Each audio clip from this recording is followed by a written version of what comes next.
Hello friends and peers, my name is Garrett Dawson and it's time for you to learn about the Patriot Act. Everyone knows the prevalence of online sharing and information exchange is at an all-time high, but the volume of data available to the government may not be common understanding. The USA Patriot Act stands for Uniting and Strengthening America by providing appropriate tools required to intercept and obstruct terrorism, which is the reason for its existence. The act was proposed following the 9/11 attacks on New York in an effort to help contain the political and civil fallout that were expected to follow. The Patriot Act was partially created in an effort to modernize current laws surrounding the pursuit and surveillance of terrorists. However, that wasn't the main change. Law enforcement, following the approval of the act, would be able to survey potential terrorists or those performing questionable behavior without tipping them off. This allowed for the U.S. government to tap into the lives of anyone who brought forth reasonable suspicion. As with many changes regarding the privacy of the American people, this act encountered considerable backlash. The act was passed hastily, just weeks following 9/11. In fact, some believe that Congress couldn't have had time to read the act in its entirety, which left some citizens feeling uneasy about its passage. In desperation, the act was passed. However, the need for its existence was arguably massive. The question remains, though, is the USA Patriot Act an assault on American civil liberties? Unfortunately, the answer remains unclear. In terms of effectiveness, the Patriot Act has unearthed 0 major cases. That said, it does act as a deterrent, as it includes raised punitive action for those engaging in terrorist behavior.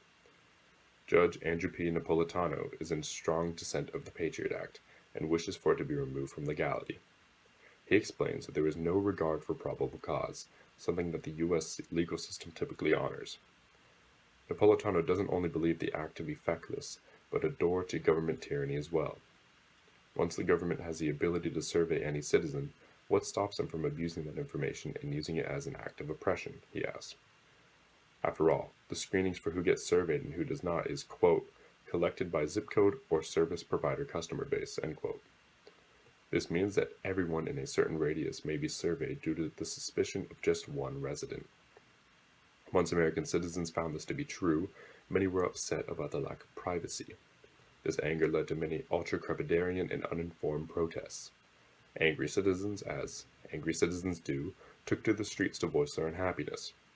Picket signs saying, "The Patriot Act isn't patriotic," or "Stop watching us," popped up around the country. Much of the knowledge leaked to the American people, however, stemmed from one now infamous source. Edward Joseph Snowden, a former NSA contractor, downloaded thousands of classified documents regarding government surveillance. This leak, which occurred in May of 2013, reintroduced the conversation about American citizens' privacies back into the mainstream. For example, it was leaked that the NSA can access smartphone and computer cameras. The very medium with which I am filming this could later potentially watch me do my math homework or even commit terrorist-like activities. Today, FBI Director James Comey covers his own webcam. The leaked optic nerve operation collected 1.8 million images that were stored of random Yahoo users. On the other hand, operations like PRISM have limitations in place.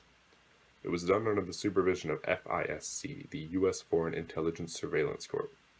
Large companies like Microsoft, Google, and Facebook, among others, gave information about electronic communications through their servers. Following these leaks, the conversation shifted from whether the people were being watched to how and why. Looking forward, the future for Americans' privacy seems grim unless internet privacy changes. As of now, internet privacy for the typical user is a welter of programs that don't verifiably work. Self-protective measures like proxies and the utilization of anonymity networks raise suspicion, although they aren't always used with malicious intent. Many people feel relatively apathetic towards the ideas surrounding the Patriot Act. They ask themselves, why would the government watch me? I'm not a terrorist. Unfortunately for you, a fraction of those surveyed are terrorists by any measure. In summation, the USA Patriot Act led to mass surveillance and collection of information from targets and non-targets alike. It stirred up quite the brouhaha, riled many, and brought up a nationwide conversation about privacy. More recently, leaks by Edward Snowden furthered the idea that the people are being watched, resulting in even more ruckus. The precarious balance between privacy and security is perilous, and so is the internet. Browse carefully.